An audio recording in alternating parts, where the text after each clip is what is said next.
entire academic career, Jessica Krug claimed to be Black and Latina. She's a prominent activist in the African American community. Black people in Harlem were standing up for one of our own being killed by the NYPD. And her research into Africa and the diaspora was respected. And we continue to search for origins, right? We want to find practices, Black practices in the Americas, and trace them back to some specific place in Africa. And that impulse is rooted in the tragedy of the transatlantic slave trade.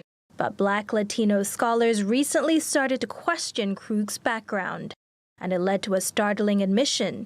Krug did not grow up in the Bronx as she'd claimed, but as a white Jewish child in Kansas City.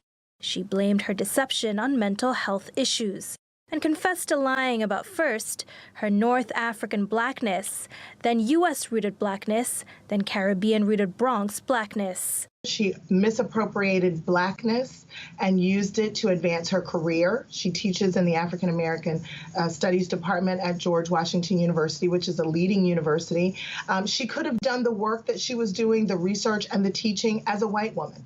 But doing it as a Black woman provided her with certain opportunities that were therefore lost to real Black professors. Krug's admission has sparked debate online. It's kind of weird.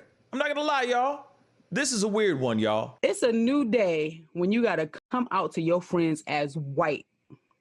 I would really like to know how that conversation went. How is it that we don't cancel people for claiming that they are men when they were born women or women when they were born men? Krug's deception has drawn parallels to Rachel Dolezal, who lied about being Black and even became the president of an African-American civil rights organization in Spokane, Washington, until her parents outed her as white in 2015. Despite nationwide uproar and ridicule, Dolezal still identifies as Black.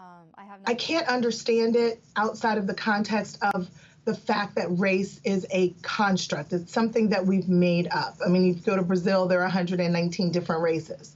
I was there with my son and my mother. We're all 3 different shades of Black, and we were considered 3 different races. So we've created a construct. But when we know what the rules are and we misidentify ourselves purposefully, then we're doing racial violence. Against the backdrop of Black Lives Matter protests, the complex issue of race and identity is once again in the spotlight in the U.S.